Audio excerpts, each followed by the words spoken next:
Hello students, welcome to chemistry by Shashi Bhushan.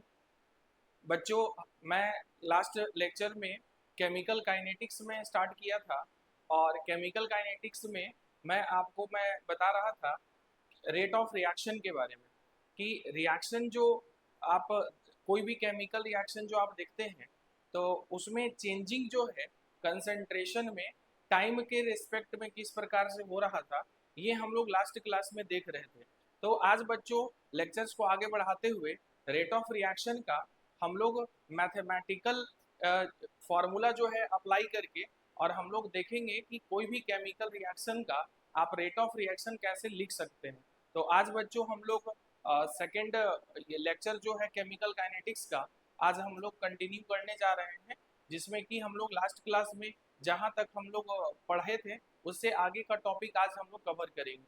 तो सबसे पहले हम लोग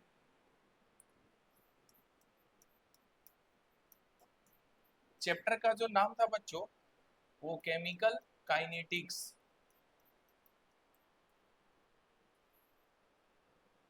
और इसमें हम लोग बात कर रहे थे लास्ट क्लास में रेट ऑफ रिएक्शन के बारे में। रेट ऑफ रिएक्शन, तो जैसा कि बच्चों हम लोग लास्ट क्लास में देख रहे थे कि रेट ऑफ रिएक्शन में आप रिएक्टेंट का कंसंट्रेशन जो है वो टाइम के रिस्पेक्ट में क्या हो रहा था, डिक्रीज हो रहा था, और जो प्रोडक्ट का कंसंट्रेशन है वो टाइम के रिस्पेक्ट में क्या हो रहा था, इंक्रीज हो रहा था। तो बच्चों जो हम लोग डिक्रीज जो कंसंट्रेशन में देख रहे थे और इंक्रीज जो कंसंट्रेशन में देख रहे थे टाइम के रिस्पेक्ट में, उसको यहाँ पर आपके बोर्ड एग्जाम में जो है या कोई कम्पिटिटिव एग्जाम में भी जो है कि इससे क्वेश्चंस जो है वो पूछे जाते हैं। तो इसमें दो नाम आपको देखने को मिलता है जनरली न्यूमेरिकल्स अगर आप बनाते हैं, जिसमें कि पहला जो आपको रेट ऑफ रिएक्शन से रिलेटेड जो आपको टॉपिक मिलेगा वह है rate of disappearance. Rate of disappearance, इसको बच्चों मैं आगे शॉर्ट में ROD लिखूंगा तो आप समझ जाएंगे कि ROD का मतलब क्या है, रेट ऑफ डिसअपियरेंस। और दूसरा जो है वो है रेट ऑफ अपीयरेंस। और बच्चों इसको मैं रिप्रेजेंट करूंगा ROA से, तो आप समझ जाएंगे कि ROA का मतलब क्या है, रेट ऑफ अपीयरेंस। तो वन बाय वन हम लोग चलिए इसका स्टडी करेंगे। सबसे पहले बच्चों हम लोग देखेंगे ROD, रेट ऑफ डिसअपियरेंस। तो सबसे पहले बच्चों हम लोग ये चीज देखेंगे कि जो डिसअपियरेंस जो वर्ड है वो यहाँ पर क्यों दिया गया है। तो आपको लास्ट लेक्चर में मैं बता रहा था कि रिएक्टेंट का जो कंसंट्रेशन है वो टाइम के रिस्पेक्ट में क्या हो रहा था, वो डिक्रीज हो रहा था। तो डिक्रीज हो रहा था मतलब क्या है बच्चों, कि वो डिसअपियर हो रहा है। तो आप रेट ऑफ डिसअपियरेंस का मतलब क्या समझेंगे कि आपसे किसका रेट पूछा जा रहा है, तो याद रखेंगे हमेशा रिएक्टेंट का पूछा जा रहा है। तो उसी फॉर्मेट में हम लोग इसका फॉर्मूला भी यहाँ पर बनाएंगे। तो ROD के लिए हम लोग फॉर्मूला क्या लिख सकते हैं बच्चों, तो इसके लिए जब लिखेंगे तो बोलेंगे क्या, decrease in concentration of R। R मतलब आप समझ जाएंगे क्या है, रिएक्टेंट है वो, और डिवाइडेड बाय क्या हो जाएगा बच्चों, टाइम टेकन। टाइम टेकन, तो यहां से देखिए आपको मैथमेटिकली मैं इसको रिप्रेजेंट करके मैं आपको बता रहा हूं एक एक बात। देखिए कंसंट्रेशन ऑफ R जो लिखा हुआ है, तो कंसंट्रेशन के लिए बच्चों हमेशा हम लोग यहाँ पर क्या लगाएंगे, स्क्वायर ब्रैकेट। और किसका कंसंट्रेशन में डिक्रीज हो रहा है, रिएक्टेंट का, तो आप यहाँ पर क्या लिख देंगे, R। और जो आप चेंजिंग जो देख रहे हैं वो किसके रिस्पेक्ट में है, टाइम के रिस्पेक्ट में, तो आप यहाँ पर क्या लिखेंगे, डेल्टा अपॉन क्या लिख देंगे, डेल्टा टी। और डिक्रीज के लिए साइन बच्चों आप यहाँ पर दिखाएंगे किस चीज का, माइनस का। डिक्रीज के लिए साइन लगा देंगे किस चीज का, माइनस का। और आप इस तरीके से जो है ये फॉर्मूला यहाँ पर ROD का जो है, आप इस तरीके से यहाँ पर बता सकते हैं कि ROD का जो फॉर्मूला होगा वो क्या होगा, minus delta R upon delta T. Similarly ऐसे ही जब हम लोग रेट ऑफ अपीयरेंस को भी डिफाइन करेंगे तो उसके लिए क्या लिखेंगे बच्चों? तो दूसरा जो हम लोगों का जो सेकंड जो रेट ऑफ रिएक्शन को जो हम लोग स्टडी कर रहे हैं वो किस टर्म में कर रहे हैं? रेट ऑफ अपीयरेंस के टर्म में। तो आप देख रहे थे बच्चों कि प्रोडक्ट का जो कंसंट्रेशन है वो टाइम के रिस्पेक्ट में वो क्या हो रहा था? इंक्रीज हो रहा था। तो इंक्रीज हो रहा है मतलब क्या है कि जहां पर product t is equal to zero पे आप देख रहे थे कि जीरो था, लेकिन जब रिएक्शन स्टार्ट हो चुका था तो आप वहां पर क्या देख रहे थे कि जब रिएक्शन कुछ समय के बाद जब प्रोसीड हुआ तो प्रोडक्ट का कंसंट्रेशन कुछ वहां पर क्या हुआ कि इंक्रीज हुआ। मतलब क्या हुआ वहां पर बच्चों कि वो अपीयर हुआ, जो आपको देखने को मिला कहां पर? प्रोडक्ट में। तो उसके लिए हम लोग यहाँ पर क्या स्टडी करेंगे? Rate of appearance. तो इसके लिए फॉर्मूला क्या बनेगा? तो यहाँ पर हम लोग क्या लिखेंगे? R O A is equal to क्या लिखेंगे? Increase in concentration of P. P का मतलब आप क्या समझेंगे यहाँ पर बच्चों? प्रोडक्ट। और डिवाइडेड बाय क्या लिखेंगे हम लोग फिर से? Time taken. तो देखिए बच्चों इसके लिए फॉर्मूला हम लोग यहाँ से क्या यहाँ से बना सकते हैं? R O A is equal to changing के लिए हम लोग जो देख रहे हैं वो किसके रिस्पेक्ट में देख रहे हैं? टाइम के रिस्पेक्ट में। और किस में देख रहे हैं? कंसेंट्रेशन में। तो उसके लिए आप क्या कीजिए? पहले डेल्टा बाई क्या लिख लीजिए? Delta T. और कंसंट्रेशन के लिए अभी मैं बताया बच्चों आपको कि आपको क्या करना है? यहाँ पर स्क्वायर ब्रैकेट लगा देना है। और किसके कंसंट्रेशन में इंक्रीजमेंट देखने को मिल रहा है? प्रोडक्ट का। तो प्रोडक्ट के लिए आप यहाँ पर क्या लिख देंगे? पी। और इंक्रीज हो रहा है बच्चों, तो इंक्रीज के लिए आप मैथमेटिक्स में साइन कौन सा यूज करते हैं? प्लस का। तो इस तरीके से बच्चों आप जो है कि रेट ऑफ अपीयरेंस को भी आप लिख सकते हैं। जब आपसे रेट ऑफ डिसअपीयरेंस पूछा जाए तो आप क्या लिखेंगे? माइनस डेल्टा आर बाई क्या लिखेंगे? Delta T. जब आपसे रेट ऑफ अपीयरेंस पूछा जाए तो आप क्या लिखेंगे वहां पर बच्चों? प्लस डेल्टा पी बाई क्या लिखेंगे? Delta T. अब ये जो कॉन्सेप्ट है इससे बहुत सारे न्यूमेरिकल्स जो है वो पूछे जाते हैं आपके एग्जाम में और कोई भी कॉम्पिटिटिव एग्जाम में। तो आपको ये जो टॉपिक है ना आपको बहुत अच्छे से कवर करना है। बोर्ड एग्जाम के साथ साथ अगर कोई कॉम्पिटिटिव एग्जाम भी अगर आप देना चाह रहे हैं या आने वाले समय में देंगे नेक्स्ट ईयर, तो आपको ये बहुत हेल्प करेगा। इसके साथ ही बच्चों एक बहुत इंपॉर्टेंट टॉपिक है कि अगर कोई केमिकल रिएक्शन दिया हुआ है और अगर उसका रेट ऑफ रिएक्शन लिखने अगर आपको बोल रहा है अगर एक लाइन में, तो आप कैसे लिखेंगे? तो उसके लिए मैं आपको बताने जा रहा हूँ मैथमेटिकल एक्सप्रेशन कैसे आप बनाएंगे।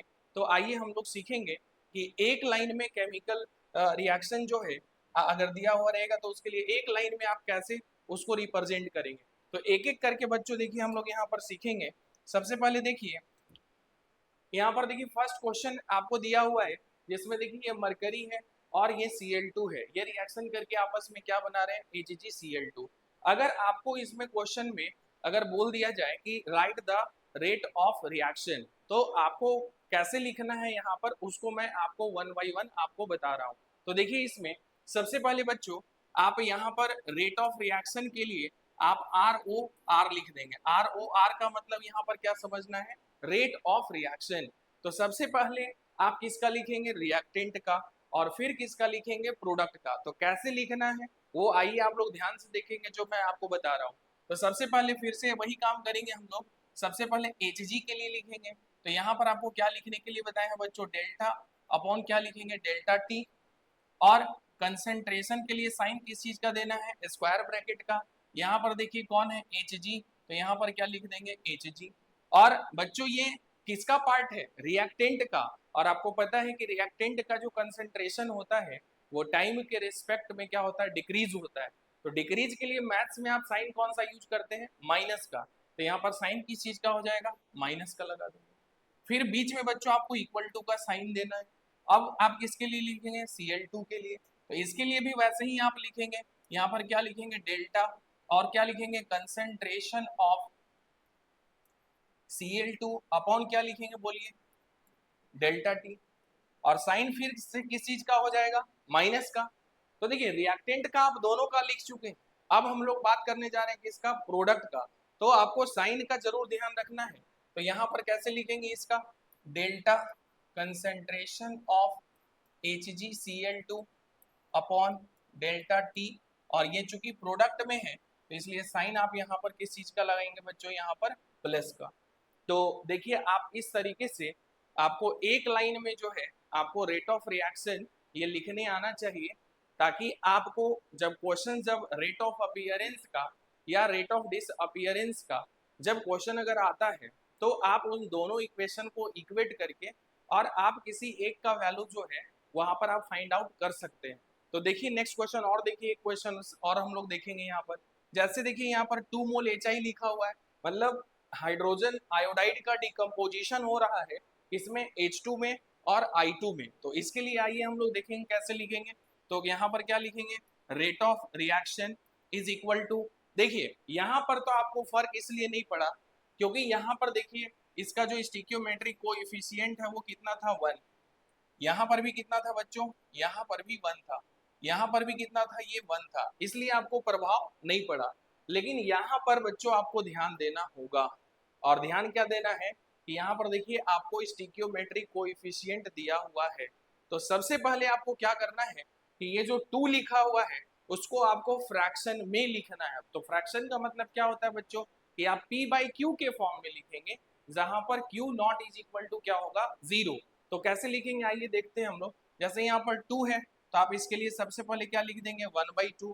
फिर से आप क्या करेंगे, यहाँ पर ब्रैकेट अब ओपन करेंगे, और आपको क्या बोले थे लिखने के लिए, डेल्टा और कंसेंट्रेशन ऑफ HI अपॉन हम लोग यहाँ पर क्या लिख देंगे, डेल्टा टी। और ध्यान देंगे ये रिएक्टेंट है तो इसलिए साइन यहाँ पर इसके साथ किसका लगा देंगे, माइनस का। एक बहुत इंपॉर्टेंट बात आप लोगों को मैं यहाँ पर बताने जा रहा हूँ कि बच्चे गलती क्या करते हैं कि ये माइनस का जो साइन है उसको लगा देते हैं फ्रैक्शन के पहले, जो बहुत बड़ा आप मिस्टेक करते हैं। तो ध्यान देंगे बच्चों यहाँ पर कि आपका कंसंट्रेशन जो रिएक्टेंट का है वो डिक्रीज कर रहा है, फ्रैक्शन जो है वो डिक्रीज नहीं कर रहा। वो तो आप जो नंबर जो यूज जो ये करते हैं ये रिएक्शन को बैलेंस करने के लिए ये नंबर आप जो है वो यूज करते हैं। तो इसलिए माइनस का साइन जब भी लगाएंगे तो वो कंसंट्रेशन टर्म के साथ में ही हमेशा होगा। और अगर आप ये साइन में अगर मिस्टेक करते हैं तो MCQ क्वेश्चन अगर आप कोई भी कॉम्पिटिटिव एग्जाम देते हैं तो आपका आंसर पता चला माइनस में आ रहा है और आंसर प्लस में है, या आपका प्लस में आ रहा है तो आंसर किस में है, माइनस में। फिर उस समय क्या होगा कि एक साइन की वजह से आपका नंबर जो है वो पूरा का पूरा वो चला जाएगा। इसलिए आपको ये बहुत यहाँ पर ध्यान देने की जरूरत है जो बात आपको यहाँ पर बताए हैं। तो सेम देखिए आइए ऐसे ही देखेंगे, HI का हम लोग रिएक्टेंट का लिख चुके, प्रोडक्ट का लिखेंगे तो कैसे लिखेंगे अब फिर से यहाँ बच्चों। तो देखिए इसका यहाँ पर स्टिक्योमेट्रिक कोएफिशिएंट फिर से कितना है, 1। तो अगर आप यहाँ 1/1 लिखेंगे तो वैल्यू 1 ही आएगा, इसलिए हम लोग उसको यहाँ पर लिखते ही नहीं है। तो फिर क्या लिखेंगे बच्चों इसके लिए, फिर यहाँ पर आप क्या करेंगे, ब्रैकेट ओपन, और क्या करेंगे यहाँ पर लिखेंगे हम लोग डेल्टा, और क्या लिखेंगे H2 अपॉन यहाँ पर क्या लिख देंगे, डेल्टा टी। और यहाँ पर ये प्रोडक्ट है तो यहाँ पर प्रोडक्ट के लिए साइन किस चीज का हो जाएगा, प्लस का। फिर आप इक्वल टू का साइन देंगे। अब I2 के लिए आप लिखेंगे यहाँ पर, तो कैसे लिखेंगे, यहाँ पर ब्रैकेट ओपन करेंगे, फिर क्या लिखेंगे, डेल्टा I2 और अपॉन में क्या हो जाएगा, डेल्टा टी, और यहाँ पर साइन किस चीज का लगा देंगे बच्चों, प्लस का। यहाँ पर भी आपको प्रभाव क्यों नहीं पड़ रहा है, क्योंकि यहाँ पर भी स्टिक्योमेट्रिक कोएफिशिएंट कितना है, 1 है। तो 1/1 करेंगे तो वैल्यू 1 ही मिलेगा। तो इसलिए आपको वो लिखने का जरूरत नहीं है। लेकिन जब भी अगर 1 को छोड़ करके कोई भी अगर नंबर अगर दिया हुआ है तो आप उसको फ्रैक्शन में, जैसे आपको यहाँ पर हम बताए हैं वैसे आप जरूर लिखेंगे। तो ये बहुत इंपॉर्टेंट टॉपिक है बच्चों, ये सिर्फ 12th क्लास में ही नहीं, आप 12th बोर्ड एग्जाम से लेकर के आप नीट का एग्जाम दीजिए, IIT JEE का एग्जाम दीजिए, NDA का एग्जाम दीजिए, CSIR नेट का एग्जाम दीजिए, गेट का एग्जाम दीजिए, IIT जैम का एग्जाम दीजिए, मतलब हर एक कॉम्पिटिटिव एग्जाम में इससे क्वेश्चन जो है वो इक्वेशन इक्वेट करने वाला जो है वो हमेशा आपसे पूछा जाता है। तो आई थिंक बच्चों आपको ये जो रेट ऑफ रिएक्शन जो है ये टॉपिक आप दोनों वीडियो को देखिए, आप जो इसके पहले भी जो मैं वीडियो बनाया हूँ वो वीडियो भी आप देखिए, उसके बाद आप ये वीडियो देखिए, और दोनों वीडियो को आप बहुत अच्छे तरीके से दोनों लेक्चर्स को आप समझिए और क्वेश्चंस बनाइए, और जहां भी अगर आपको डाउट होता है तो आप कमेंट बॉक्स में हमेशा क्वेश्चंस आप उसमें ड्रॉप कर दीजिए। आगे के लेक्चर्स में जो है, कमिंग लेक्चर्स में उसको जरूर हम इंक्लूड करेंगे। साथ ही साथ बच्चों, इसका बेनिफिट जो है वो सभी बच्चों को मिले, इसके लिए आपको क्या करना है, बस अपने फ्रेंड सर्कल में या जो भी आपके कांटेक्ट में है आप उनको वीडियो ज़्यादा से ज़्यादा शेयर कीजिए, सब्सक्राइब करवाइए, ताकि वो भी जो है वो सीख सके केमिस्ट्री कि रियल में केमिस्ट्री क्या है।